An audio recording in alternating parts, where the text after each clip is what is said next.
Commander Hyan Wu stood on the bridge of the starship Indomitable, watching the stars beyond the viewing screen. His coffee had gone cold an hour ago, but he didn't notice. The Deep Space Monitoring Station had picked up something unusual. A transmission was coming through on the official Galactic Council frequency. The communications officer, a young woman named Yunji, turned to face him. Her face was pale. "Commander, you need to hear this." The message played across every screen on the bridge. It was formal, recorded in the ancient style the Council used for important declarations. The speaker was Chittering Wisdom, the High Counselor of the Vrath species. His insect-like face filled the screen, compound eyes reflecting no emotion that humans could read. Species designation human. The translation software rendered his clicking speech into flat words. The Galactic Council has reached a unanimous decision. Your species has violated the Technology Restriction Accords 47 times. Your colonial expansion exceeds permitted boundaries. Your refusal to implement population controls threatens resource stability. Therefore, the Council declares you a threat to galactic peace. You have 30 standard days to disarm completely. Failure to comply will result in corrective military action. The message ended. The bridge was silent. Hyan Wu touched the communication panel. "Get me Admiral Taeyang. Priority 1. While he waited, he looked at his crew. They were scared. Most of them had grown up believing the Galactic Council was humanity's friend. For 50 years, Earth had followed Council laws. Humans had tried to fit in, to be good members of the galactic community. They had accepted limits on their technology. They had slowed their expansion into space. They had done everything asked of them. And now this, the screen flickered. Admiral Taeyang appeared, his weathered face showing no surprise. Behind him, Hyan Wu could see the war room on Earth, filled with officers and screens showing data. "You've seen it," Taeyang said. It wasn't a question. "Yes, sir." "What are your orders?" Taeyang smiled, but there was no humor in it. "Come home, Commander. All ships, all personnel. It's time we stopped pretending." The transmission ended before Hyan Wu could ask what he meant. 2 days later, Hyan Wu stood in the war room deep beneath Geneva. The room was old, built back when humanity still fought wars among themselves. Maps covered the walls, but these maps showed star systems instead of countries. Around a large table sat the leaders of Earth's military forces. Admiral Taeyang stood at the head of the table. Next to him was Captain Ji Wu, the intelligence officer. She looked tired. She had probably been working without sleep since the Council's message arrived. "Let me be clear about our situation," Taeyang began. "The Galactic Council has 4,000 warships. We have 200 registered with them. They have 12 species supporting their military. We stand alone. By every logical calculation, we should surrender immediately." He paused, looking around the room. "But we're not going to do that." "Captain Ji Wu, tell them why." Ji Wu stood and activated a holographic display. Images of Council species appeared in the air above the table. "For 50 years, we've been studying them. We've analyzed their history, their culture, their military doctrine. And we've discovered something important. The Galactic Council isn't a peaceful organization. It's a prison." She changed the image. Now it showed a timeline stretching back thousands of years. Every time a younger species develops advanced technology, the Council enforces restrictions. They claim it's for safety, for peace. But really, it's about control. The 12 elder species maintain their power by preventing anyone else from advancing. Another officer, General Sung-ho, spoke up. "We've seen this before. In our own history. Empires that stop others from growing strong so they can stay on top." Ji Wu nodded. "Exactly. But here's what the Council doesn't understand about us. Every other species in the galaxy reached the stars after they achieved peace. They evolved beyond warfare. They became civilized. Then they went to space. She paused. Humans did it backwards. We went to space while we were still fighting each other. We brought war with us. Dr. Ba'ora, a scientist who studied alien cultures, added her thoughts. I've been trying to explain this to the council representatives for years. They don't understand us. They see that we've had peace on Earth for a century, and they think we've become like them. They think we've forgotten how to fight. Have we? Asked a younger officer. Tae-young answered that. No, we just got better at hiding it. Show them, Ji-woo. The hologram changed again. Now it showed starships. Hundreds of them. Thousands of them. These are our real military forces, Ji-woo explained. The 200 ships the Council knows about are old training vessels. While we were pretending to follow their restrictions, we were building a real fleet in hidden facilities. Asteroid bases. Remote stations. Places the Council never bothered to look. Hyun-woo leaned forward, staring at the display. The ships looked nothing like Council vessels. They were smaller, faster, covered in weapons. How many? He asked.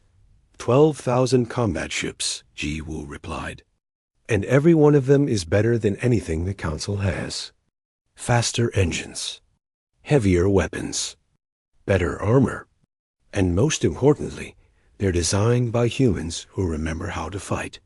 Another officer raised his hand. What about their numbers advantage? 4,000 against 12,000 is good odds. But if they bring reinforcements, they will. Tae-young interrupted. They'll commit everything they have. That's fine. We want them to. Captain Ji-woo has developed a strategy that will let us win, but only if they fully commit their forces. What strategy? Hyun-woo asked. Tae-young smiled again. This time, there was something dangerous in it. We're going to let them think they've won. Every colony, every station, every registered ship is going dark.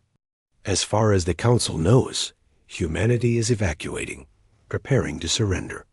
They'll come to Sol System expecting to accept our submission. Instead, they'll find a trap. Dr. Ba'ora looked worried. Admiral, if we fight back, thousands will die. Maybe millions. Is there no way to negotiate? They declared war on us, Tae-young said quietly. They did this because we were becoming too successful, too advanced. They can't allow humans to be equals. In their minds, we're either servants or enemies. They've made their choice. He looked around the room. The question is, have we made ours? Silence fell over the war room. Finally, Hyun-woo spoke. My grandfather fought in the last war on Earth, before the unification. He told me something I never forgot. He said the most dangerous human is one who's trying to be peaceful. Because when you finally push them too far, they remember everything they were trying to forget. Tae-young nodded slowly. The Council is about to learn that lesson. They think we're weak because we've been peaceful. They're about to discover that we weren't weak. We were just being polite. The meeting continued for hours. Plans were made. Orders were given. Ships were moved into position. 3 weeks later, the Galactic Council's fleet entered human space. 4,000 warships, the largest military force assembled in 1,000 years. They moved in perfect formation, their weapons powered but not armed. They expected humanity to surrender. They expected to see Earth's defense fleet waiting to hand over their weapons. Instead, they found silence. Every human station was dark. Every colony showed no signs of life. Every registered military ship was gone. Across human space, there was nothing but emptiness. On the Council flagship, Chittering Wisdom reviewed the data. Where are they? He asked his officers. Where did the humans go? No one had an answer. The humans had vanished. The Council fleet moved deeper into human territory, searching for any sign of life. They found abandoned cities on Mars, empty orbital stations around Jupiter, silent colonies in the outer system. It was a mystery. It was also a trap. Behind every moon, inside every asteroid field, hidden in the debris clouds and dark spaces of the Sol system, 12,000 human warships waited. Their crews sat in silence, weapons ready, engines cold to avoid detection. They watched the Council fleet spread out, searching for an enemy that seemed to have disappeared. In the command center beneath Earth, Admiral Tae-Yang watched his screens. The Council ships were exactly where he wanted them. Scattered, confused, vulnerable. He touched the communication panel. One word went out to every human ship, every station, every hidden weapon. Now, across the Sol system, humanity's true military revealed itself. And the Galactic Council learned why declaring war on humans was the worst mistake they had ever made. The word, now, had barely finished transmitting when the darkness of space erupted with light. From behind Jupiter's moons, from within the asteroid belt, from positions hidden throughout the Sol system, 12,000 human warships powered up their engines simultaneously. The Council fleet spread thin across human space, searching for an enemy they thought had fled, suddenly found themselves surrounded. Fleet Marshal Haiyan commanded the destroyer Shadow of Sol from a position near Saturn. He had been waiting in silence for 16 hours, his ship hidden in the rings, running on minimal power. Now his weapons came online, his engines roared to life, and his targeting systems locked onto 3 Council cruisers that had wandered too close. All batteries. Fire at will, he ordered calmly. The Shadow of Sol wasn't like Council warships. It was smaller, faster, and covered in weapons that shouldn't have been possible under the technology restrictions. Railguns that could punch through any shield. Missiles that moved at speeds the Council had never seen. Energy weapons that had been developed in secret for decades. The 3 Council cruisers never had time to react. The first salvo destroyed them completely. Across the solar system, the same scene repeated thousands of times. Human ships appeared from nowhere, moving at speeds that should have been impossible, firing weapons that tore through Council defenses like paper.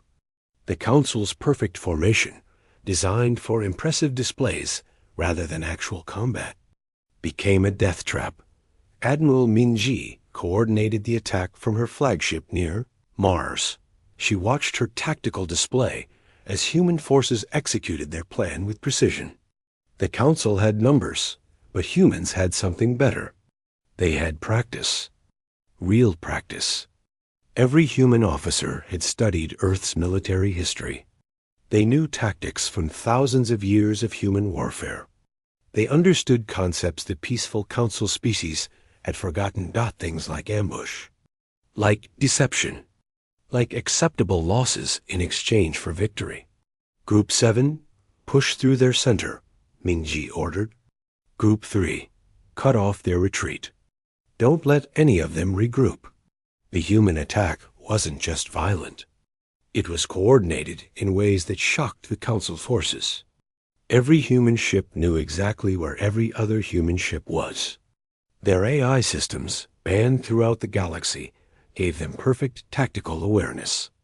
They moved like a single organism with 12,000 bodies, each one supporting the others. On Titan, Saturn's largest moon, Sergeant Minho and his miners prepared for the ground assault they knew was coming. The Council fleet had sent transports to the surface, believing the mining colony was abandoned. They were wrong. Minho watched through the window of the control center as Council shuttles landed. Froth soldiers, their insect bodies covered in combat armor, emerged and began moving toward the colony buildings. There were thousands of them, against Minho's 300 miners. Remember the plan, he spoke into his radio. Let them get inside. Let them think they've won. The Vraf entered the mining facility cautiously, their weapons ready. The buildings appeared empty. Equipment sat idle. Lights flickered in some corridors. It seemed like the humans had left in a hurry. That's when the trap closed. The mining equipment that the Vraf had ignored suddenly activated. Drilling machines designed to bore through rock turned on the soldiers. Conveyor systems became weapons. Automated systems that normally sorted or now targeted living beings. And from hidden positions throughout the facility, human miners opened fire with weapons that shouldn't have existed. The Vraf had superior numbers and military training.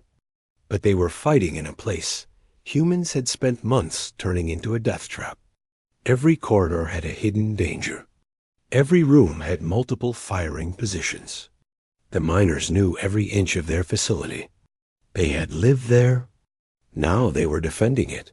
3 hours later, of the 10,000 Vroth soldiers who had landed on Titan, fewer than 200 survived to retreat back to their transports. Minho's miners had lost 47 people.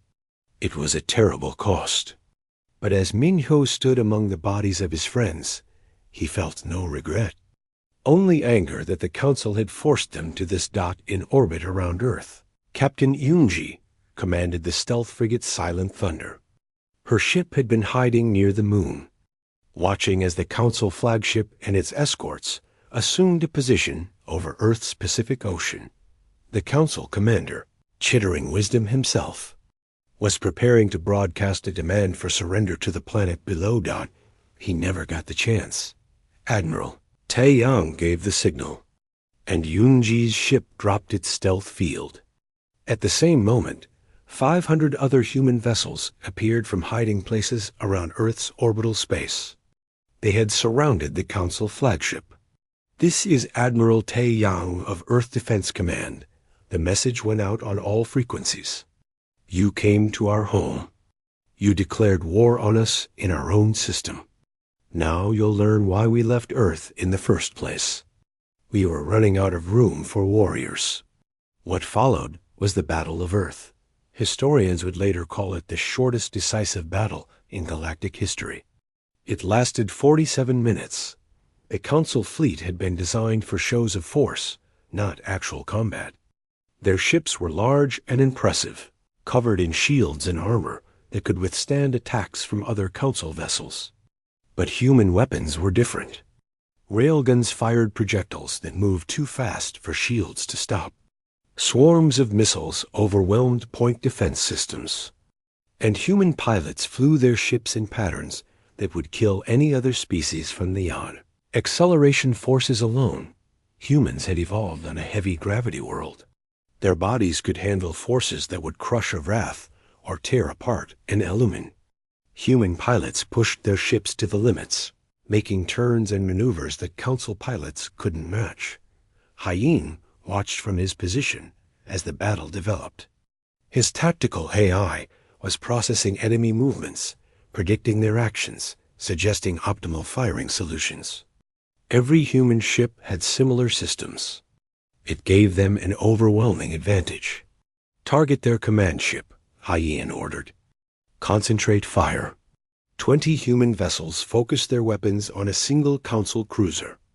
The shields held for almost 10 seconds. Then they failed, and the cruiser broke apart. The Council forces tried to organize a defense. They tried to use their superior numbers. But they were fighting an enemy that understood war in ways they had forgotten. The humans didn't fight with honor or follow rules of engagement. They fought to win. Su-Jin commanded the defensive batteries on Mars. From the surface of the Red Planet, massive railguns fired at any Council ship that came within range. The weapons were built into the planet itself, powered by fusion reactors deep underground. Each shot had the force of a small nuclear weapon. She watched her screens as Council transports tried to land reinforcements. Her batteries targeted them methodically, destroying transport after transport. She felt sick doing it, knowing that each ship held hundreds of living beings. But the alternative was letting those soldiers land and fight her people on the ground. War wasn't about feeling good. It was about survival. Throughout the battle, human medic Young Soo worked frantically aboard the carrier Defiant. Wounded crew members were brought to his medical bay constantly. Burns from energy weapons, injuries from acceleration trauma, decompression damage. He moved from patient to patient, doing what he could. How many? A wounded pilot asked him. How many have we lost? Young Soo checked his reports. 430 ships destroyed so far. Maybe 10,000 crew killed. The pilot closed his eyes. And them? Over 3,000 council ships destroyed. We're winning. The pilot nodded slowly. Winning, he repeated. Then he said something that Young Soo would remember forever. We're winning, but it hurts so much. How do we keep fighting when it hurts like this? Young Soo didn't have an answer. But later, talking to other humans, he realized something important. The council species couldn't understand human psychology. They thought that losses would break human will to fight. They were wrong. Humans had evolved through constant conflict. Loss didn't break them. It made them angry. It made them determined. It made them fight harder. When the Battle of Earth ended 47 minutes after it began, the result was clear. Of the 4,000 council ships that had entered Sol System, only 127 escaped. They fled in disorder, jumping to faster-than-light speed as quickly as their damaged engines could manage. The remaining council forces either surrendered or were destroyed. Commander Haiyan Wu stood on the bridge of the Indomitable, now returned from its hiding position, and watched the aftermath. Debris filled the space around Earth. Pieces of ships, both human and alien, drifted in orbit. Emergency beacons flashed from escape pods. Human rescue ships were already moving to collect survivors, both their own people and council soldiers. We won, Yoonji said beside him. She sounded shocked. Yes, Haiyan Wu replied. We won the first battle. First battle? He looked at her. The council said 4,000 ships.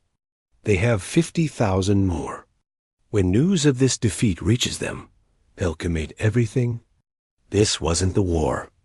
This was just them learning that we're serious. On Earth, Admiral Taeyang received the same intelligence reports that Haiyan Wu was reading. The council was mobilizing. Every species was contributing ships. They were preparing a fleet that would dwarf what they had sent to Sol. And this time, they weren't coming to force humanity to surrender. They were coming to destroy every human world completely. The council had decided that if humanity wouldn't submit, it had to be exterminated. Taeyang looked at the reports for a long time. Then he began writing orders. Humanity had won one battle by being smarter and better prepared than the enemy. To win the coming war, they would need to be something the galaxy had never seen. They would need to stop holding back entirely. Grand Admiral Ji-hoon studied the holographic display in the command center. The image showed the entire galaxy, with red markers indicating council fleet movements. There were hundreds of them, all converging toward human space. Intelligence estimated 50,000 warships, maybe more. Behind them came transport vessels carrying ground forces. And behind those, the weapons platforms that could destroy planets. They're not trying to defeat us anymore, he said to the officers gathered around the table. They're trying to erase us. President Hae-won entered the room. She had been speaking to the civilian government, preparing them for what was coming. Now she stood at the head of the table and looked at each face. Some were scared. Some were angry. All were determined. I've just finished a broadcast to Earth and all our colonies, she said. I told them the truth. The Council is coming with everything they have. They want to exterminate humanity completely. I asked our people what they wanted to do. She paused, and a slight smile crossed her face. Do you know what they said? They said we've been pretending to be civilized for 50 years. We've followed the Council's rules. We've tried to fit into their peaceful galaxy. And they repaid us by declaring war. So our people said, it's time to stop pretending. Time to show the galaxy what humans really are. Engineer June Young pulled up another display. It showed Earth's industrial capacity. We're converting every factory, every shipyard, every manufacturing facility to war production. Civilian ships are being retrofitted with weapons. Orbital stations are becoming weapons platforms. We're building a war machine. Scientist Yuna added her report. We're also releasing all the restricted research. Weapons we designed, but never built because they violated Council laws. Technologies we developed, but kept secret. We have biological weapons, AI warfare systems, nanomachine swarms. Things the Council banned because they're too dangerous. General Sung-ho spoke next. Recruitment centers are overwhelmed. We expected to need conscription. Instead, we have billions of volunteers. More than we can train or equip. Every human who can fight wants to fight.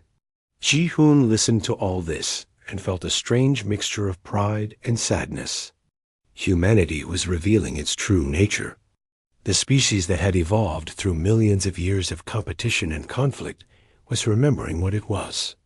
But that nature included a capacity for violence that most of the galaxy couldn't comprehend. Vice Admiral Min Ji explained the military strategy. The Council has more ships, but we have advantages they don't understand. Our weapons are better. Our tactics are more aggressive. And most importantly, we're willing to accept losses they can't imagine. A Council species will retreat if they lose 10% of their forces. Humans have fought battles in our history where we lost 90% and still won. Dr. Sung-woo, a military historian, provided context. I've been studying Council military doctrine. They fight the way peaceful people fight when they have no other choice. Carefully, defensively. They try to minimize casualties. Human military doctrine is different. We fight to win, whatever it costs. He displayed images from human history. Ancient battles. Medieval warfare. The great wars of the 20th century. Every human culture developed through constant warfare. We have thousands of years of military innovation. The Council species have been peaceful for so long, they've forgotten most of what their ancestors knew about war. President Hae-won spoke again. There's something else the Council doesn't understand. Something that might be humanity's greatest weapon. We can hate. Really, truly hate in a way they can't. They're coming to destroy us, and we hate them for it.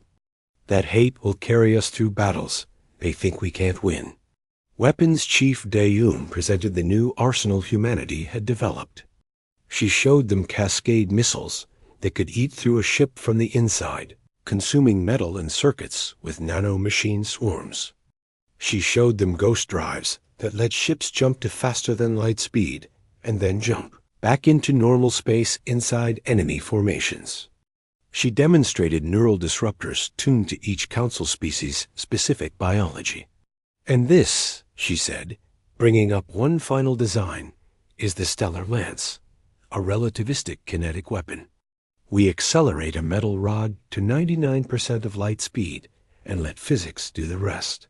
When it hits a planet, the impact energy is measured in gigatons. The room went silent. That was a planet-killer weapon. The kind of thing civilized species didn't use. Will we actually use these? Someone asked quietly. Admiral Ji-hoon answered. If we need to, yes. The Council is coming to exterminate us. We'll use every weapon we have to survive. And if that makes us monsters in their eyes, so be it. I'd rather be a living monster than a dead saint. Intelligence Director J1 launched a different kind of attack. He had teams working around the clock to create psychological warfare materials. videos showing human history, footage of human warriors throughout the ages, images of Earth's wars, from ancient times to the modern era. We're uploading this to every galactic network we can access, J1 explained. We want the Council species to see what they're fighting. We want them to understand that humans have been warriors for our entire existence. We want them to be afraid. The campaign worked better than expected. Across the galaxy, on thousands of worlds, citizens of Council species watched the human footage with horror. They saw warfare on a scale their peaceful civilizations couldn't imagine. They saw humans fighting with determination that seemed insane. They saw that humans didn't surrender, didn't break, didn't stop, and they began to fear.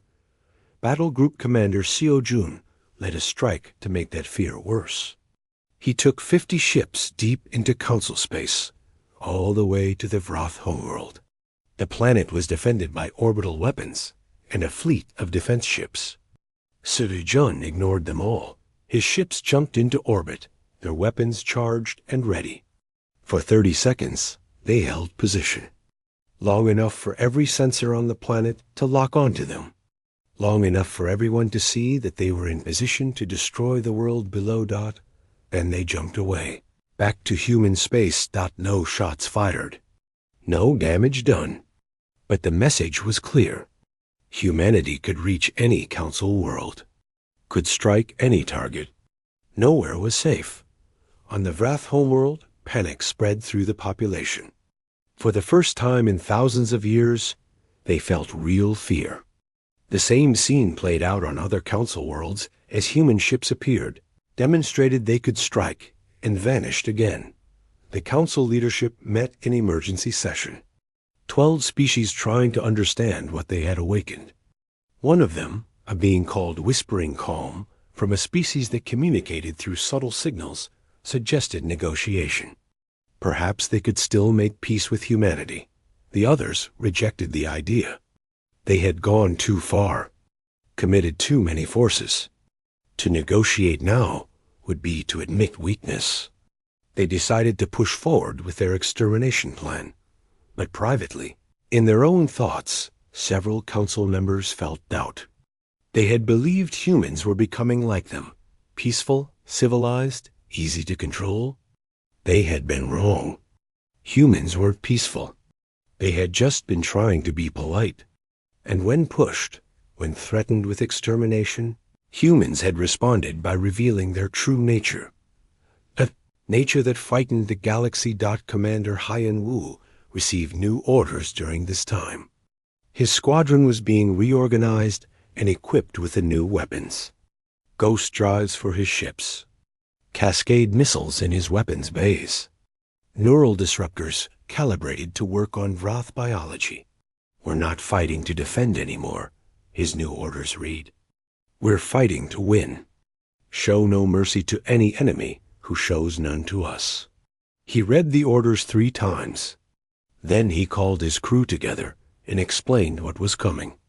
The looks on their faces told him everything. They were scared. They were angry. But they were ready. Captain Ji Wu worked 18-hour days coordinating intelligence from across the galaxy. She tracked Council fleet movements, identified supply lines, located vulnerable targets. She was building a target list for humanity's counterattack. One night, working alone in her office, she had a moment of doubt. She wondered if there had been another way, some path that didn't lead to this total war. She thought about it for a long time. Then she remembered the Council's ultimatum: disarm or be destroyed. They had never wanted peace with humanity. They had wanted submission. And when humanity refused to submit, they chose extermination. Ji Wu returned to her work. The doubt didn't come back. Across human space, similar scenes played out millions of times. Humans preparing for war. Some with fear, some with anger, all with determination. They armed themselves. They trained. They said goodbye to loved ones, knowing many wouldn't return. The galaxy had pushed humanity into a corner. given them a choice between submission and extermination. The galaxy was about to learn that humans responded to such choices by creating a third option: victory at any cost. On Earth, in the command center, Admiral Taeyang looked at the latest reports.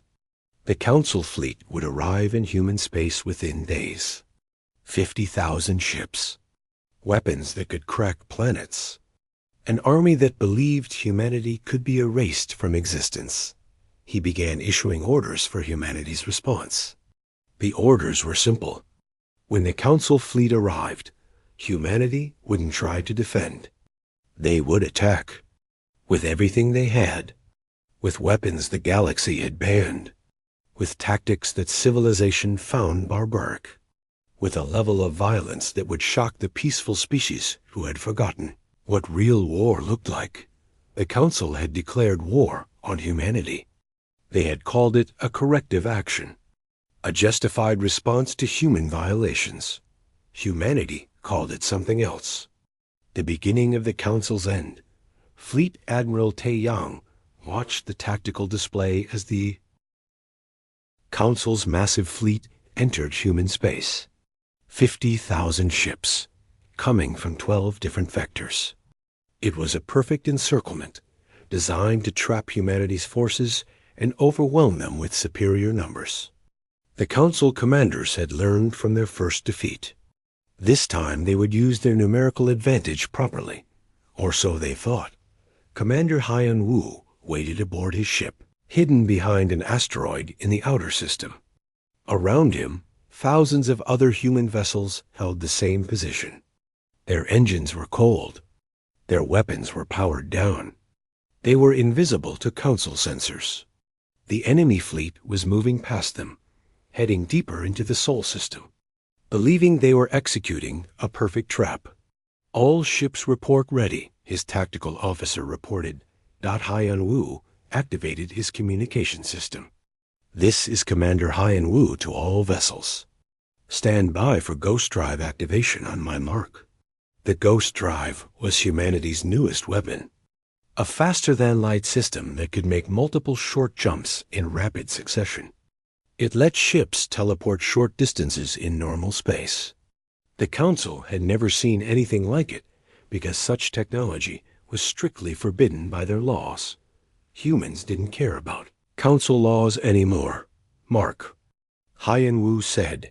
5,000 human ships activated their ghost drives simultaneously.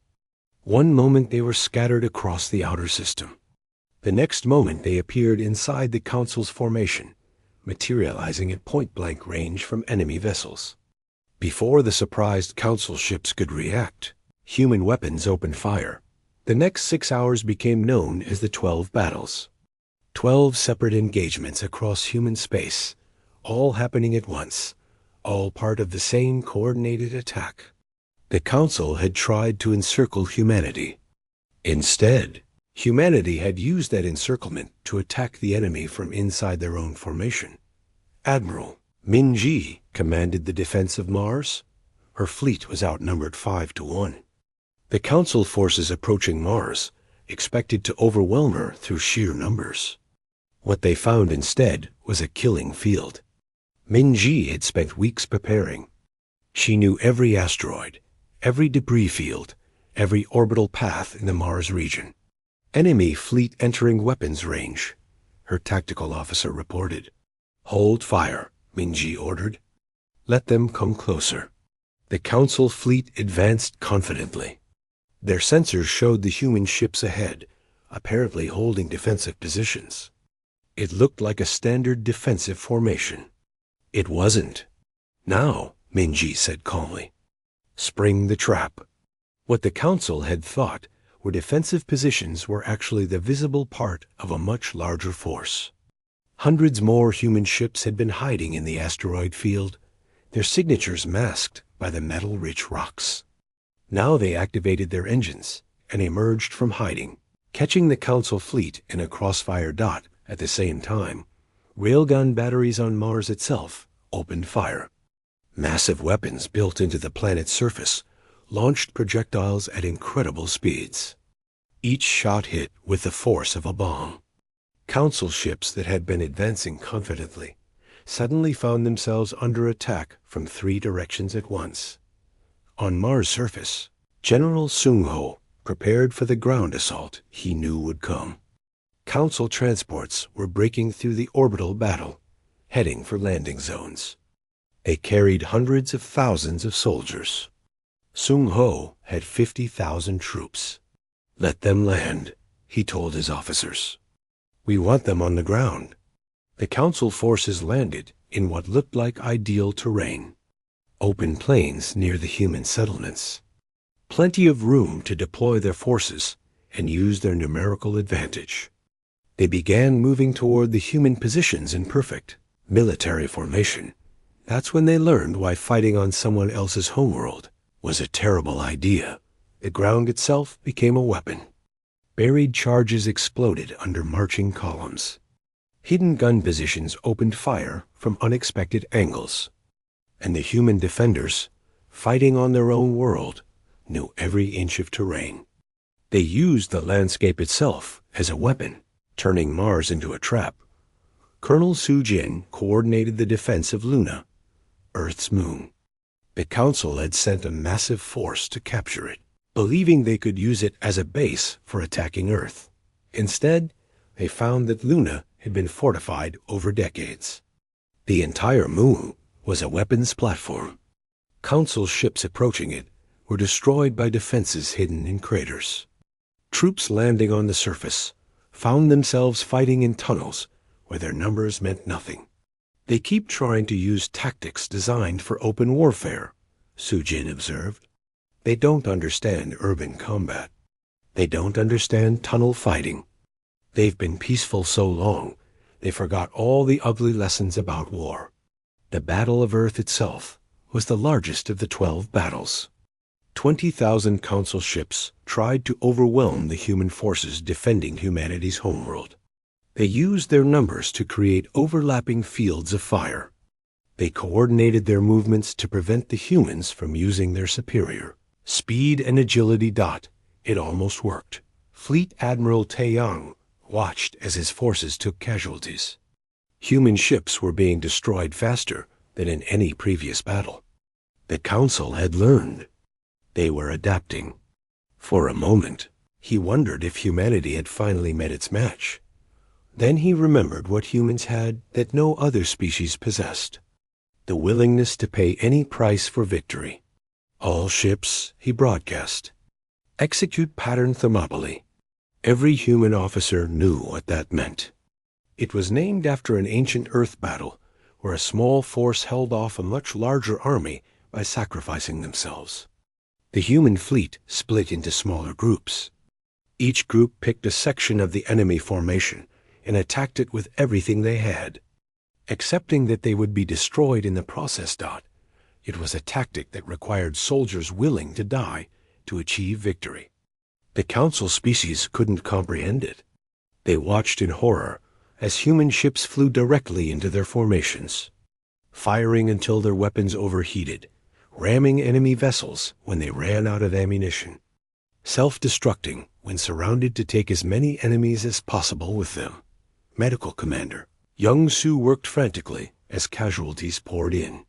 His medical facilities were overwhelmed. Wounded were being treated in corridors because the actual medical bays were full.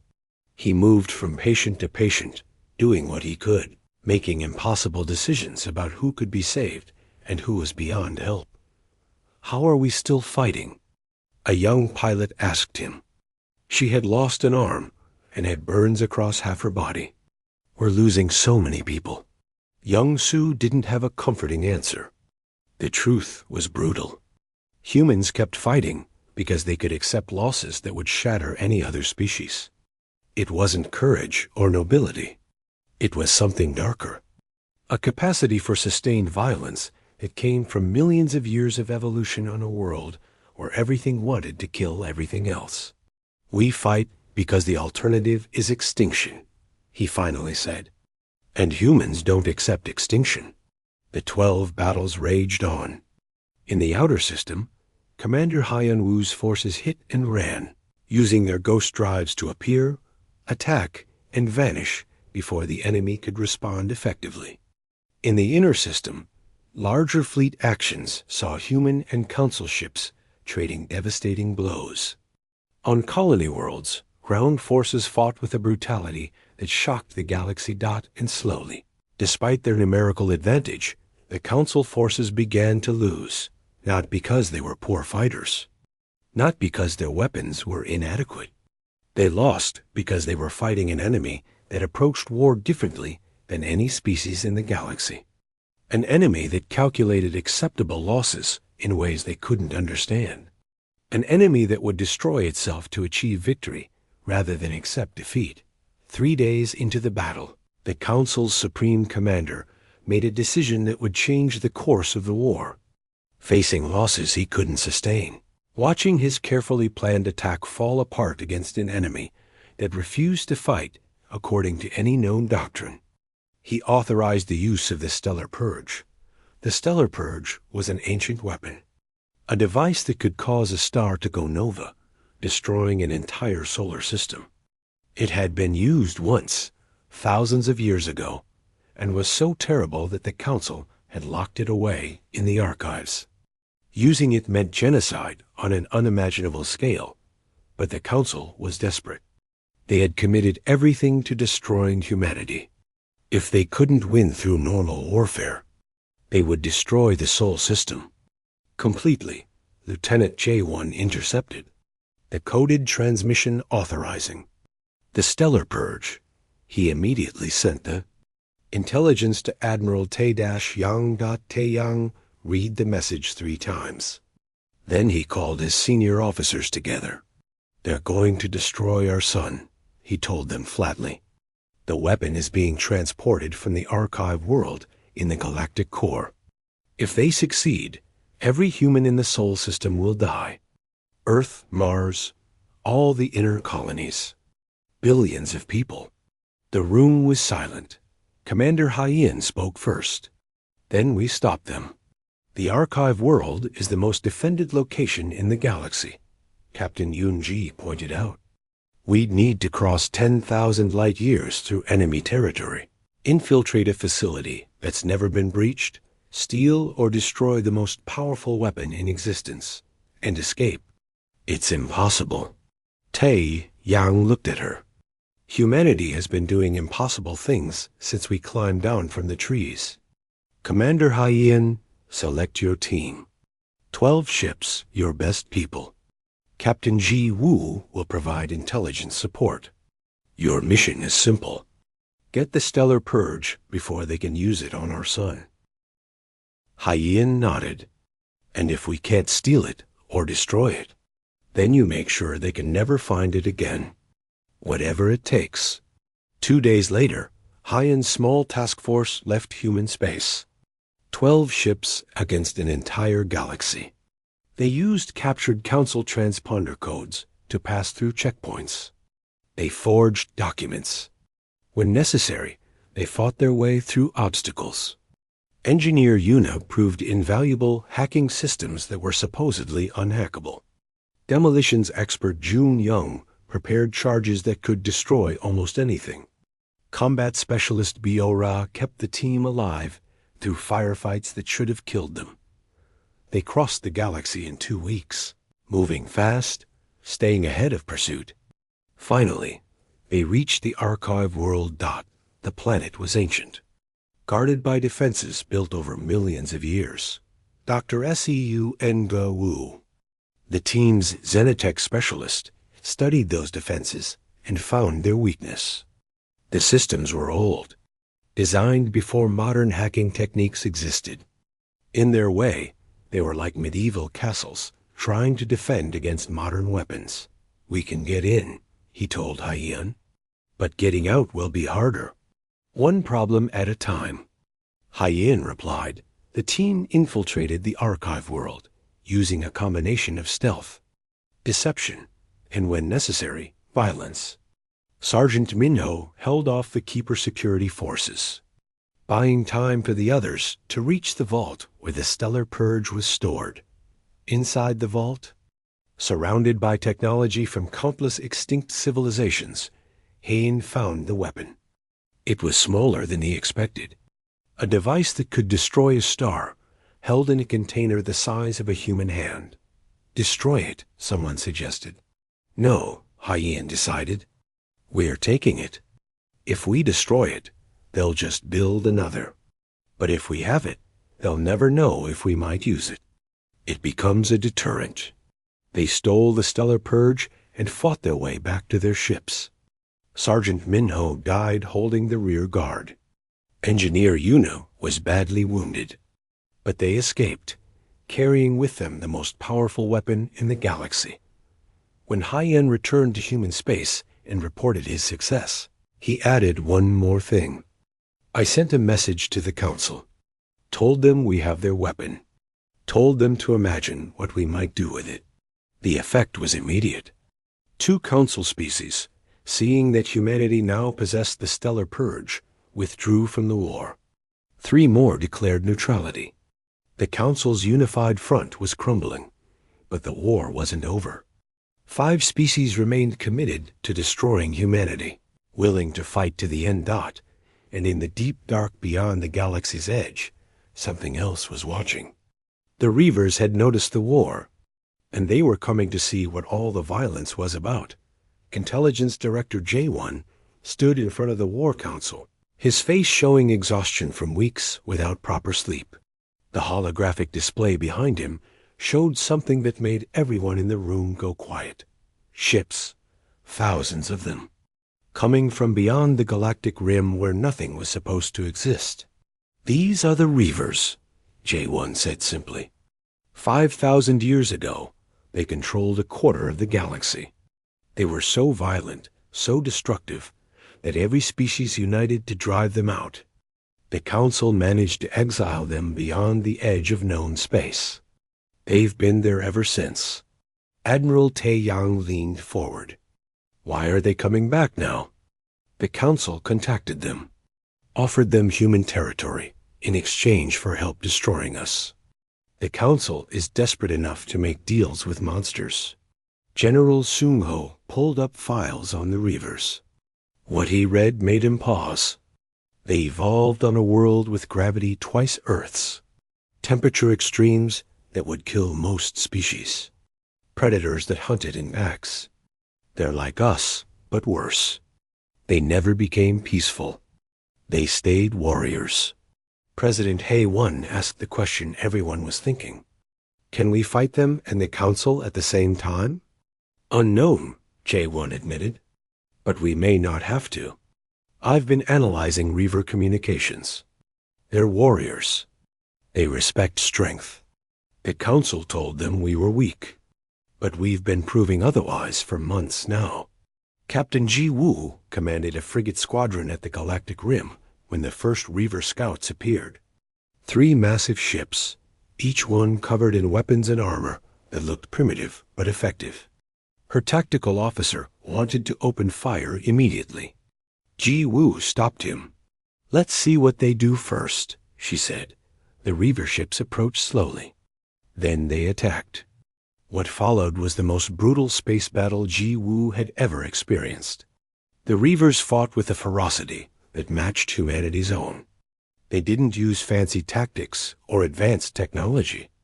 They just fought. Hard, direct, violent. For 3 hours, Ji Woo's squadron and the Reaver scouts tore into each other. Human ships used their speed and advanced weapons. Reaver ships used heavy armor and overwhelming firepower. It was a close fight. Finally, the last Reaver ship was too damaged to continue. Instead of fleeing, the Reaver commander requested communication. The face that appeared on Ji Woo's screen was frightening. Thick armor plating covered what looked like reptilian features. Scars crossed the visible skin. Eyes that showed intelligence and something else, respect. You fight well, the Reaver commander said through the translation system. The Council told us you were weak. They lied. Ji Woo kept her weapon systems locked on the damaged Reaver ship. The Council wants you to help them destroy us.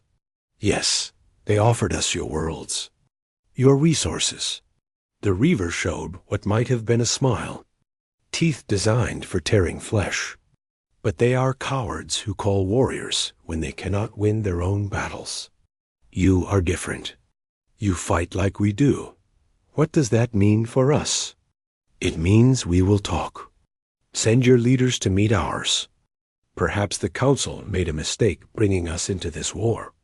Admiral Taeyong met with the Reaver War Prime 3 days later, aboard a neutral station at the galaxy's edge. The meeting was tense. Both sides came armed. Both sides were ready to fight if necessary. The War Prime was massive, even larger than the Commander Ji Woo had faced, covered in scars from countless battles. When he spoke, it was in a language that translation systems struggled with. Too many concepts that had no equivalent in peaceful species languages. Your kind interests us, the War Prime said. The Council species have forgotten how to fight. They became soft, easy prey. But you remember. You fight like us. Taeyang chose his words carefully. The Council declared war on us because we were becoming too strong. They tried to exterminate us. We're defending ourselves. Defending, the War Prime repeated. Is that what you call what you did to their fleets? We have been watching. You don't defend. You attack. You destroy. You make your enemies fear you. This is not defending. This is war as it should be fought. What do you want? The War Prime leaned back. The Council promised us your territory. Dozens of systems. Rich worlds. They said you would be easy to conquer. But you are not easy. You would fight us for every world. Many of my people would die. Many of yours would die. For what? So the Council can maintain their false peace. Taeyang saw an opportunity. We could offer you something better than a long, costly war. Speak. Help us defeat the Council forces. Take their territory instead of ours. They have hundreds of systems. Rich worlds they've been hoarding for millions of years. And will fight beside you to take them. The War Prime was silent for a long moment. Then he made a sound that the translator interpreted as laughter. The Council brings us here to fight you. Instead, you offer us alliance. This is clever. This is what warriors do. Is that a yes? The Council species have grown fat and lazy on their false peace. They need to remember that strength matters. Yes, we will fight with you. But know this, humans. After this war ends, if you ever threaten us, we will come for you. We respect you. But we do not fear you. Taeyang nodded slowly. Understood. We feel the same about you. News of the alliance spread through the galaxy like fire. The Council had brought back the Reavers to destroy humanity. Instead, the two warrior species had joined forces. The peaceful species who made up the Council suddenly faced their worst nightmare. Not one enemy, but two, working together. President Haewon made a public statement to all Council worlds. You declared war on us because we wouldn't submit to your control. You tried to exterminate us because we were becoming too strong.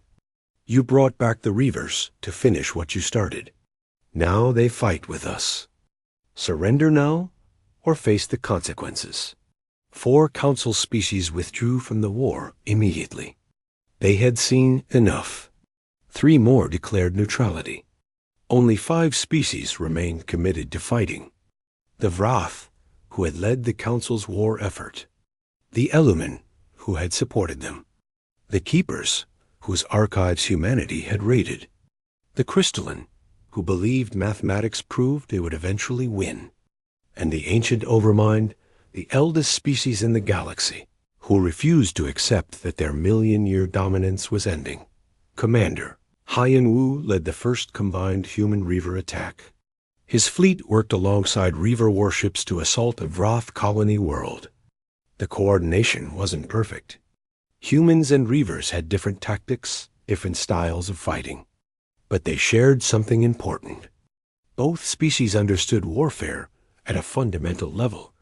The Wrath defenders fought desperately, but they were overwhelmed. Human ships struck with precision. Reaver ships struck with overwhelming force. Together, they were unstoppable. Admiral Min-Ji coordinated attacks on Elumen gas giant colonies. The gaseous Elumen lived in floating cities in the atmospheres of massive planets. They thought they were safe from ground assault. They were wrong. Human and Reaver boarding teams entered the cities through force, fighting through environments that would kill most species. The Elumen surrendered rather than see their cities destroyed completely. General Sung Ho worked with Reaver ground commanders to plan assaults on Keeper worlds. The Keepers had defended their archives for millions of years. They fell in weeks. Human and Reaver troops stormed through defenses that had seemed impenetrable. Seizing technology the Council had kept hidden. The war that the Council had started to maintain their power had become their destruction. 6 months after the Human-Reaver alliance formed, the final battle began. The remaining Council forces gathered at Sanctuary Station, the ancient facility at the galaxy's core where the Council had met for 10 million years. It was their last stronghold. Humanity and the Reavers brought everything they had. Commander Hyen led an assault team into the station itself. The fighting was brutal. Close quarters combat through corridors millions of years old. Sergeant Minho fought alongside Reaver warriors, learning to respect their ferocity even as he was terrified by it. Medical Commander Young Soo treated wounded from both species, learning that despite their differences, both humans and Reavers bled and died the same way. Combat Specialist B.O.Ray cleared room after room, her human training complementing the Reaver approach of overwhelming violence. Together, human and Reaver forces pushed deeper into Sanctuary Dot in the central council chamber. President Hae-Won finally confronted the remaining council leaders.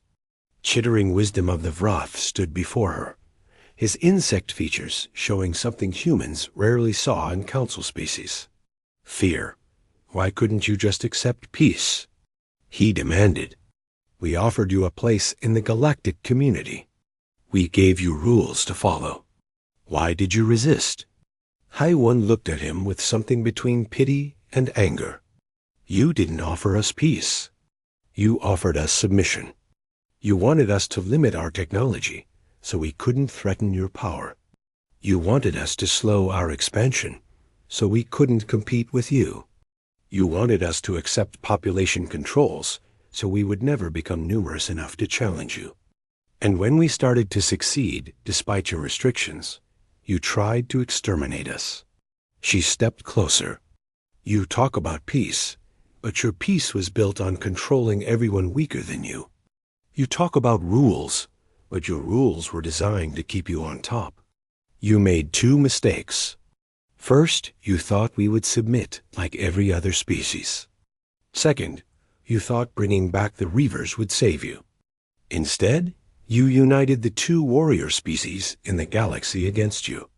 The crystalline representative spoke, its voice like breaking glass. Our mathematics showed we would win. 97% probability. Where did the calculations fail? Your calculations assumed we would fight like you do, Admiral Taeyang said. Carefully. Minimizing losses. Retreating when casualties got too high. You couldn't calculate for an enemy willing to lose everything to win, or for the Reavers joining us instead of fighting us. One by one, the council species surrendered. The crystalline calculated that continuing was pointless. The Vroth and Elumen accepted they had lost. The Keepers surrendered their remaining archives. Not only the Overmind remained. The ancient intelligence, older than most stars in the galaxy, made a surprising choice. It didn't surrender. Instead, it voluntarily disbanded the council. In 1 million years of existence, the Overmind said through its translation field, I have never seen what I am seeing now. a species that reaches the stars while still retaining its warrior nature. Another species of the same type, exiled but not destroyed, now returned. You have broken everything we thought we knew about how civilizations develop. The Overmind paused. The old council maintained peace through control. That peace is dead. Something new must replace it. I cannot be part of that. My time is past. With those words, the Overmind shut down its consciousness, entering a state of permanent sleep. The war was over.